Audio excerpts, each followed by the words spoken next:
మక్కబీయులు మొదటి గ్రంథము 4వ అధ్యాయము. ఎమ్మావు యుద్ధము. గోర్గియాసు 5,000 మంది కాలిబంటులను 1,000 మంది నిపుణులైన రౌతులను తీసుకొని రాత్రివేళ శిబిరం నుండి బయలుదేరెను. తలవని తలంపుగా పోయి యూదా మీద పడవలయునని అతని పన్నాగము. యెరూషలేము దుర్గమున వసించువారు అతనికి మార్గదర్శకులుగా నుండిరి. కాని యూదా విరోధుల రాకను ముందుగానే పసిగట్టెను. కనుక అతడు శత్రువులు తన్ను సమీపింపక మునిపే ఎమ్మావు చేరువలో వారిని ఎదిరించుటకుగాను కదిలిపోయెను. గోర్గియాసు తన సైన్యముతో వచ్చి చూడగా యూదా శిబిరమున ఒక్క పురుగు కూడా కనిపింపలేదు. వారు యూదా తన సైన్యముతో పారిపోయేనేమో అనుకొని శత్రువుల కొరకు పర్వతములలో గాలింప మొదలెడిరి. తెల్లవారునప్పటికీ యూదా 3,000 మందితో మైదానమున కనిపించెను. కాని అతని సైనికులకు చాలినన్ని కవచములు గాని కత్తులు గాని లేవు. వారు కన్నెత్తి చూడగా శత్రుసేనలు కనిపించెను. విరోధ సైనికులు పోరున కాకలు తీరినవారు, కవచములు తాల్చినవారు, అశ్వబలము కలవారు. అప్పుడు యూదా తన అనుచరులతో, మీరు వారి సంఖ్యను చూచి భయపడకుడు. వారు వచ్చి మీ మీద పడినప్పుడు మీరు దడియకుడు. ఫరో సైన్యముతో వచ్చి రెల్లి సముద్రము వద్ద మన పితరుల మీద పడగా వారతని బారి నుండి తప్పించుకోలేదా? ఇప్పుడు ప్రభువు మన మీద కరుణ చూపవలయునని మాత్రము వేడుకొందము. అతడు తన పూర్వులతో చేసుకున్న నిబంధనము జ్ఞప్తికి తెచ్చుకొని మన మీదకెత్తి వచ్చిన ఈ సైన్యమును చిత్తు చేయవలయునని మనవి చేయుదము. అప్పుడు ఇశ్రాయేలును కాపాడు దేవుడొకడు ఉన్నాడని ఎల్ల జాతులను రూఢిగా ఎరుగునని చెప్పెను. యూదా బృందము యుద్ధమునకు సన్నద్ధులగుటను చూచి అన్యజాతుల వారును బారును తీరి పోరునకు ఆయుత్తమైరి. అప్పుడు యూదా బృందము బూరల నూది పోరు మొదలుపెట్టెను. శత్రువులు చెల్లాచెదురై మైదానము మీదుగా పారిపోయిరి. వారిలో వెనుకపట్టునున్న వారందరినీ వధించిరి. ఇశ్రాయేలీయులు గాసరా వరకును ఇదూమియా మైదానము వరకును అసోటసు యామ్నియా నగరముల వరకును విరోధులను తరిమికొట్టిరి. వారు శత్రు సైన్యమున 3,000 మందిని మట్టుపెట్టిరి. యూదా అతడనుచరులు శత్రువులను తరుముట మాని తిరిగి వచ్చిరి. అతడు వారితో, మీరు కొల్లసొమ్ము కొరకు పేరాసపడవద్దు. గోర్గియాసు అతని అనుచరులు చేరువ కొండలలో ఉన్నారు కనుక మనము మరలా యుద్ధము చేయవలయును. మొదట ధైర్యముగా నిలిచి శత్రువులతో పోరాడుడు. తరువాత మీకు కావలసినంత సొమ్మును రోగు చేసుకోవచ్చును అని చెప్పెను. అతడిట్లు మాట్లాడుచుండగని గస్తీ తిరుగు శత్రు బృందం ఒకటి కొండల మీద నుండి వారి వైపునకు వచ్చుచుండెను. ఆ బృందము వారు తన సైనికులు పారిపోయిరనియు తమ శిబిరము తగులబడినదనియు గుర్తించిరి.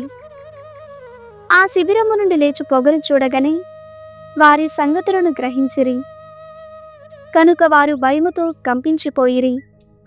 వారు యూదా సైన్యము యుద్ధమునకు సన్నద్ధమై ఉండుటను చూచి బ్రతుకు జీవుడాయని పాలస్తీనా మండలమునకు పారిపోయిరి. అప్పుడు యూదా కొల్ల సొమ్మును దోచుకొనుటకు గాను శత్రు శిబిరమునకు తిరిగి వచ్చెను. అతడు పెద్ద మొత్తము వెండి బంగారములను, ఊదా ఎరుపు రంగుల పట్టుబట్టలను, ఇంకను విలువగల ఇతర వస్తువులను తీసుకొనెను.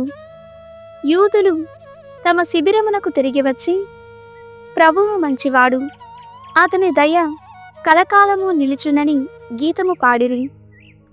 ఆ దినము ఇశ్రాయేలీయులు గొప్ప విజయములు సాధించిరి. లీసియాసు మొదటి దండయాత్ర. యుద్ధమున చావక తప్పించుకుని పోయిన అన్యజాతి సైనికులు లీసియాసు వద్దకు పోయి జరిగిన సంగతులెల్లా తెలియజేసిరి. ఆ వార్తలు విని అతడు ఆశ్చర్యమును నిరుత్సాహమును చెందెను. అతడు ఆశించినట్లు ఇశ్రాయేలీయులు నాశము కాలేదు, రాజు ఆదేశించినట్లును జరగలేదు. ఆ మరుసటి ఏడు లీసియాసు శూరులైన 60,000 మంది కాలిబంటులను 5,000 మంది రౌతులను ప్రోగు చేసుకొనెను. యూదుల గర్వమనచవలయునని అతని కోరిక. వారు ఇదుమియా గుండా ప్రయాణము చేసి బేత్సూరు వద్ద శిబిరము వేసిరి. యూదా 10,000 మందితో వారిని ఎదిరింపవచ్చెను. అతడు శత్రుబలమును చూచి ఈ రీతిగా ప్రార్థించెను: ఇశ్రాయేలు రక్షకుడవైన ప్రభు, మేము నిన్ను స్తుతించుచున్నాము. నీవు నీ సేవకుడైన దావీదు ద్వారా ఫిలిష్తీయ వీరుని బలమును వమ్ము చేసితివి. సౌలు కుమారుడు యోనాతాను అతని అంగరక్షకుడు ఫిలిష్తీయ సైన్యమును ఓడించినట్లు చేసితివి. ఆ రీతినే నేడును నీ ప్రజ అయిన ఇశ్రాయేలీయుల ద్వారా ఈ నీ శత్రువులను ఓడింపుము. శత్రువులకెందరో రౌతులు కాలిబంటులున్నను వారిని అవమానము పాలు చేయుము. పగవారిని పిరికివారినిగా చేసి వారు ఆత్మవిశ్వాసమును కోల్పోవునట్లు చేయుము. వారు మేమోడిపోవుదమేమో అని భయపడునట్లు చేయుము. వారెల్లరూ నీ భక్తులమైన మా కత్తివాత పడగా మేము నిన్ను స్తుతించి గానము చేయుదుముగాక. అంతటా ఇరువర్గముల మధ్య పోరు ప్రారంభము కాగా లీసియాసు సైనికులు 5,000 మంది ముష్టి యుద్ధమున మడసిరి. లీసియాసు తన సైనికులు వెన్నెచ్చి పారిపోవుటను, యూదా సైనికులు బ్రతుకుటయైనను గౌరవప్రదముగా చచ్చుటయైనను సమమేనన్న తలుపుతో ప్రాణములకు తెగించి పోరాడుటను చూచెను. అంతటా అతడు అంతియోకియాకు మరలి వచ్చెను. అచట కూలికి వచ్చు బంటులను కొందరిని సైన్యమును చేర్చుకొనెను. పూర్వము కంటే గొప్ప సైన్యమును ప్రోగు చేసుకొని మరలా యూదయ మీదికి దండెత్తవలయునని అతని కోరిక. దేవాలయమును శుద్ధి చేయుట. యూదా అతని సోదరులు శత్రువులు ఓడిపోయిరి కనుక మనము యెరూషలేమునకు వెళ్ళి దేవాలయమును శుద్ధి చేసి దానికి పునఃప్రతిష్ఠ చేయుదమనుకొనిరి. కనుక వారు సైన్యమునంతటినీ తరలించుకొని సియోను కొండకు వెళ్ళిరి. వారచటికి చేరుకునేటప్పటికీ దేవలము పాడుబడి ఉండెను. పీఠము అమంగళమై దేవాలయ ద్వారములు తగులబడి ఉండెను. అడవి యందును కొండల మీదను వలె దేవాలయపు ఆవరణములలో గడ్డి ఎదిగి ఉండెను. యాజకుల నివాసములు కూలిపోయి ఉండెను. ఆ దృశ్యమును చూచి వారు పరితాపముతో బట్టలు చించుకొనిరి, తల మీద దుమ్ము చల్లుకొనిరి. ఎల్లరూ నేల మీద సాగిలపడిరి. కొంతసేపటికి బూరనూది సంజ్ఞను తెలియజేయగానే ఎల్లరూ దేవునికి మొరపెట్టుచు బిగ్గరగా ఏడ్చిరి. అంతటా యూదా, నేను దేవాలయమును శుద్ధి చేయించుచుండగా మీలో కొందరు పోయి యెరూషలేము దుర్గమున వసించు వారితో పోరాడుడు అని చెప్పెను. తరువాత అతడు పేరు ప్రతిష్టలు కలిగి ధర్మశాస్త్రమును నిష్ఠతో పాటించు యాజకులను కొందరిని ఎన్నుకొనెను. వారు దేవాలయమును శుద్ధి చేసిరి. మైలపడిన రాళ్లను తొలగించి ఒక తావున కుప్పగా పేర్చిరి. దహన బలులర్పించు పీఠం అప్పటికే అమంగళమైపోయినది. దానినేమి చేయవలయునా అని వారు తమలో తాము వితర్కించుకొనిరి. ఆ పీఠము అచట ఉండనిచ్చినచో అది వారి అపకీర్తికి చిహ్నముగా ఉండును. కనుక పీఠమును అచటి నుండి తొలగింపవలయునని నిశ్చయించుకొని దానిని కూలద్రోసిరి. దాని రాళ్లను కొనిపోయి దేవాలయమును కట్టిన కొండ మీద ఒక తావున పేర్చిరి. ఎవరైనా ప్రవక్త వచ్చి ఆ రాళ్ళనేమి చేయవలయునో తెలియజేయు వరకు వారిని అచటనే ఉంచుదమనుకొనిరి. ధర్మశాస్త్రము ఆదేశించినట్లుగా చెక్కని రాళ్లతో పూర్వపు పీఠమును పోలిన మరియొక దానిని నిర్మించిరి. దేవాలయము వెలుపలను లోపలను కూడా మరమ్మత్తు చేయించి దాని ఆవరణములను శుద్ధి చేసిరి. ఆరాధనమున వాడుటకుగాను క్రొత్త పాత్రములను చేయించిరి. దీపస్తంభమును, సాంబ్రాణి పొగవేయు పీఠమును, సాన్నిధ్యపు రొట్టెలు పెట్టు బల్లను దేవాలయములోనికి కొనివచ్చిరి. పీఠము మీద సాంబ్రాణి వేసి దీపస్తంభమును వెలిగింపగా దేవాలయమున వెలుగు కలిగెను. సాన్నిధ్యపు రొట్టెలను బల్లమీద పెట్టిరి.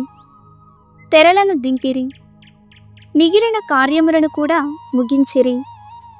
148వ ఏడు కీస్లేవు అను 9వ నెల 25వ తేదీ నాటికి అన్ని జాతి వారు పీఠమును అమంగళము చేసి 1 ఏడాది అయ్యెను. ఆ దినమున ప్రజలు వేకువనే లేచి తాము క్రొత్తగా నిర్మించిన పీఠముపైని ధర్మశాస్త్ర నియమము ప్రకారము దహన బలిని అర్పించిరి. అమంగళము గావింపబడిన రోజులలోనే అదే రోజున అదే సమయములో వీణలు, పిల్లన గ్రోవులు, చిటితాళములు మొదలైన వాయిద్యములతో గీతములు పాడుచు పీఠమునకు ప్రతిష్ఠ చేసిరి. ప్రజలెల్లరూ నేలపై సాగిలపడి తమకు విజయమును ప్రసాదించిన ప్రభువును ఆరాధించి స్తుతించిరి. ఆ ప్రజలు పీఠమునకు ప్రతిష్ఠ చేసి 8 రోజుల పాటు పండుగ చేసుకొనిరి. మిన్నులు ముట్టిన ఉత్సాహముతో దహన బలులు, సమాధాన బలులు, కృతజ్ఞతా బలులర్పించిరి. దేవాలయము ముఖద్వారమును బంగారు కిరీటములతోనూ కవచములతోనూ అలంకరించిరి. ద్వారములను, యాజకుల గృహములను పునర్నిర్మాణము చేసి వానికి తలుపులు బిగించిరి. అన్యజాతి వారి వలన కలిగిన అవమానము తీరిపోయినది కనుక పెద్ద ఉత్సవము చేసుకొనిరి. అప్పుడు యూదా అతని సోదరులు ప్రజలెల్లరూ కలిసి ఈ నియమము చేసిరి. ప్రతి ఏడు పీఠము ప్రతిష్టను పురస్కరించుకొని సంతసముతో ఉత్సవము చేసుకోవలయును. ఆ పండుగను కీస్లేవు నెల 25వ తారీఖుననే ప్రారంభించి 7 నాళ్ళు జరుపవలయును. అటు తరువాత వారు సీయోను కొండ చుట్టూను బురుజులతో ఎత్తైన ప్రాకారములను కట్టిరి. అన్యజాతి వారు ఆ ప్రదేశమున ప్రవేశించి దానిని అమంగళము చేయకుండుటకు గాను ఆ గోడలను నిర్మించిరి. యూదా అచట ఒక సైనిక దళమును ఉంచగా వారు దేవాలయమునకు కావలి కాచిరి. ఇంకను అతడు ఇదూమియా నుండి ఎట్టి అపాయమును కలుగకుండా ఇశ్రాయేలీయులను కాపాడుటకుగాను బేత్సూరున ఒక దుర్గమును నిర్మించెను. సీరా పుత్రుడైన యేసు జ్ఞాన గ్రంథము 10వ అధ్యాయము. పాలకులు. విజ్ఞతగల పాలకుడు తన ప్రజలకు శిక్షణనిచ్చును. అతని పరిపాలనము క్రమబద్ధముగా నుండును. పాలకుడెట్టివాడో ఉద్యోగులు కూడా అట్టివారగుదురు. ప్రజలు కూడా అతని వంటివారే అగుదురు. విద్యారహితుడైన రాజు ప్రజలను పాడు చేయును. పాలకులు విజ్ఞులైనచో ప్రభుత్వము బాగుపడును. ప్రభువే లోకమును పరిపాలించును. అతడు తగిన కాలమున తగిన వానిని పాలకుని చేయును. ఆ పాలకుని విజయము ప్రభువు చేతిలో ఉండును. ఏ అధికారి కీర్తి అయినను ప్రభువు మీదనే ఆధారపడి ఉండును. అహంకారము తగదు. తోడి నరుడు చేసిడి ప్రతి తప్పిదమునకును కోపపడకుము. దురహంకారముతో అమర్యాదగా ప్రవర్తింపకుము. దేవుడు నరుడు కూడా గర్వమును ఏవగించుకొందురు. ఆ ఇరువురు కూడా అన్యాయమును అసహించుకొందురు. అన్యాయము, అహంకారము, సంపదల వలన రాజ్యములు కూలి జాతి నుండి జాతికి మారుచుండును. దుమ్మును గూడిదయునైన నరులు ఏమి చూచుకొని గర్వపడవలయును? మనము బ్రతికియుండగానే మన శరీరము క్రుళ్ళిపోవును. నరుని దీర్ఘవ్యాధి వైద్యుని చీకాకు పెట్టును. నేడు బ్రతికియున్న రాజు కూడా రేపు చచ్చి శవమగును. నరుడు చచ్చిన పిదప అతనికి దక్కునది పురుగులు ఈగలు మాత్రమే. సృష్టికర్తయైన ప్రభువును విడనాడుట గర్వమునకు తొలిమెట్టు. వాని హృదయము వాని సృష్టికర్తను విడనాడుము. పాపముతో గర్వము ప్రారంభమగును. గర్వితులుగానే మనుగడ సాగించువారు మహాదుష్టులగుదురు. ప్రభువు అట్టి వారిని తీవ్ర శిక్షకు గురిచేసి సర్వనాశము చేయును. ప్రభువు రాజులను సింహాసనము నుండి కూలద్రోసి వినయాత్ములను గద్దెనెక్కించెను.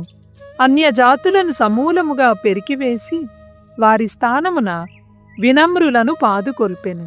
రాజ్యములను నాశము చేసి వానిని అడపొడ కానరాకుండా చేసెను. అతడు కొన్ని రాజ్యములనెంతగా నాశము చేసెననగా నేడు నేలమీద వాని పేరు కూడా వినిపింపదు. దేవుడు నరులు కోపింపవలనని కోరుకొనడు, కనుక నరులు ఉగ్రులగుట తగదు.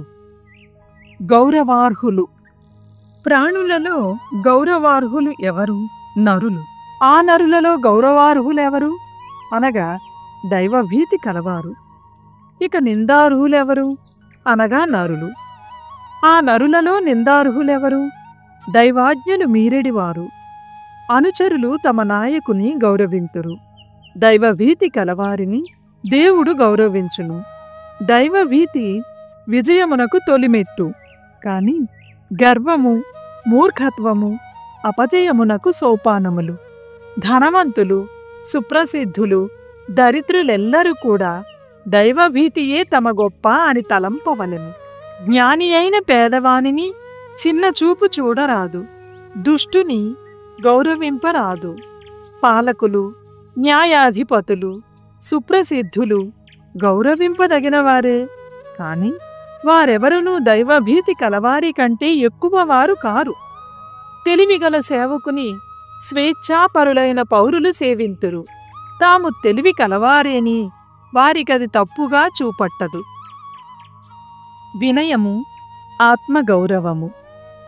నీవు పనిచేయునప్పుడు నీ నైపుణ్యమును ప్రదర్శింపనక్కరలేదు. ఇక్కట్టులలో ఉన్నప్పుడు డాంభికము పనికిరాదు. ప్రగల్భములు పలుకుచూ ఆకటితో చచ్చుట కంటే కష్టపడి పనిచేసి నిండుగా తిండి సంపాదించుకొనుట మేలు.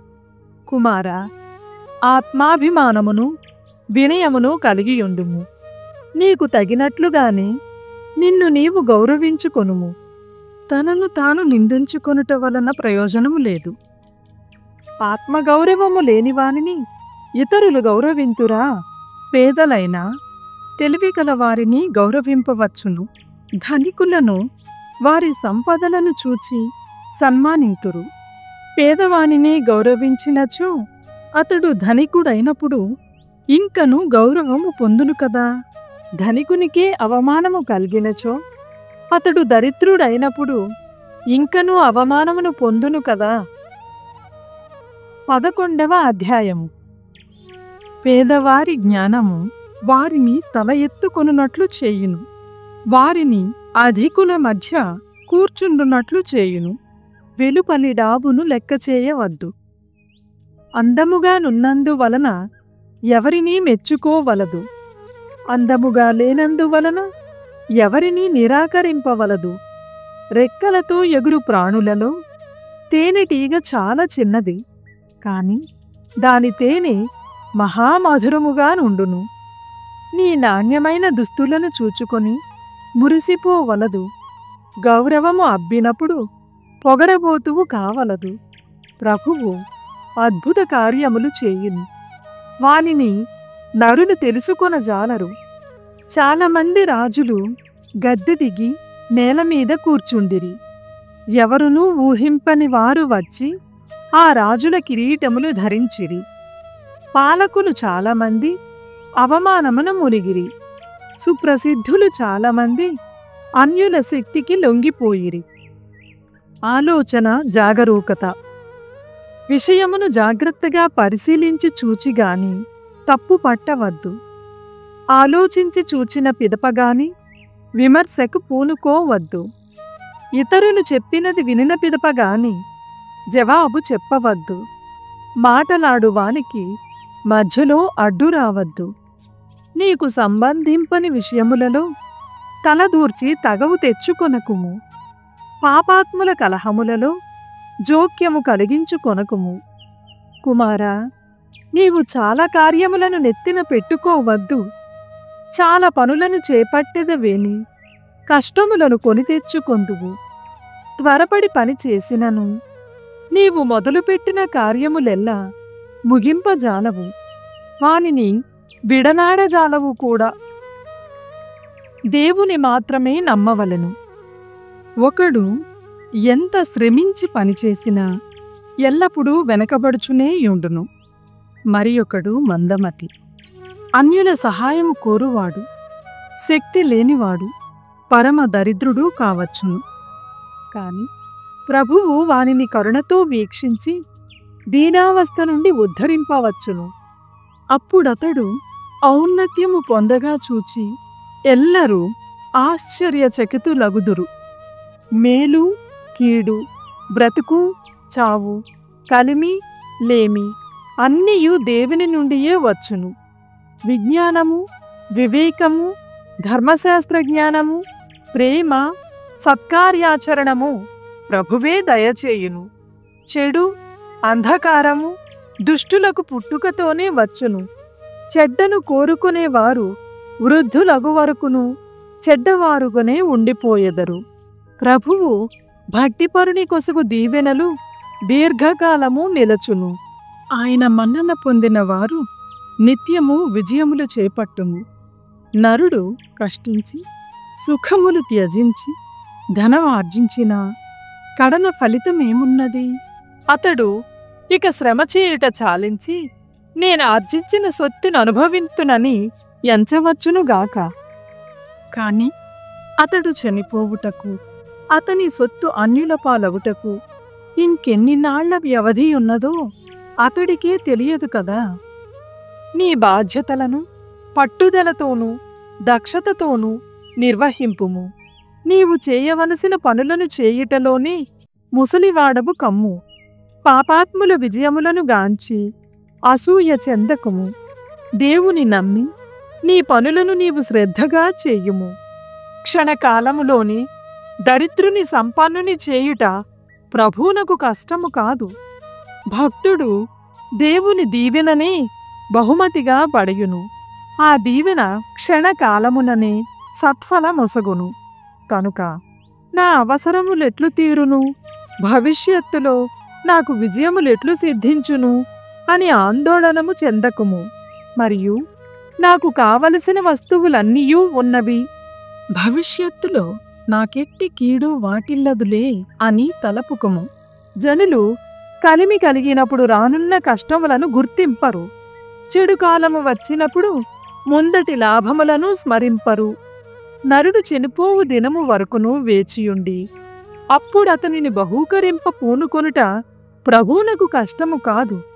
ఆ క్షణమునతని మంచి చెడ్డలు ఎల్లరునూ తెలుసుకొందురు. ఆ కష్టపు క్షణములోని అతని ఆనందమంతయు ఎగిరిపోవచ్చును.